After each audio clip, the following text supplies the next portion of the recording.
తల్లిదండ్రులు తెలుసుకోవాలి. కనుక ఈ యెహోవా ఇచ్చినటువంటి ఈ గర్భఫలము దేవుని యొక్క బిడ్డగా మనము స్వీకరించి ఈ గర్భఫలమైనటువంటి ఈ వరమును దేవుని కొరకు పెంచేవారిగా ఉండాలి. తల్లిదండ్రులు అది ఎంతో శ్రేష్టమైనటువంటి ఆశీర్వాదం అని. కనుక దేవుడి పిల్లలను ఆశీర్వాదముగా ఇస్తున్నాడు.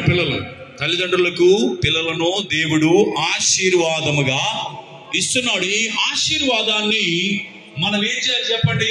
దేవుని కొరకు వారిని పెంచేవారినిగా ఉండాలి. దేవుని కొరకు వారిని పెంచేవారినిగా మనం ఉండాలి. అంతేకాకుండా కుటుంబానికి ఆనందము, ఆశ, భవిష్యత్తుకు దీవెనకరంగా దేవుడు ఈ ఆశీర్వాదాన్ని ఇస్తున్నాడు కదా. కుటుంబానికి దీవెనకరముగా, ఆనందముగా, ఆశ, భవిష్యత్తులో అనేక దీవెనలు పిల్లల ద్వారా పొందుకోవాలని దేవుడు ఇస్తుంటే చాలా సందర్భాల్లో తల్లిదండ్రులు నిర్లక్ష్యం చేస్తూ పిల్లలను వదిలేస్తూ ఉంటారు.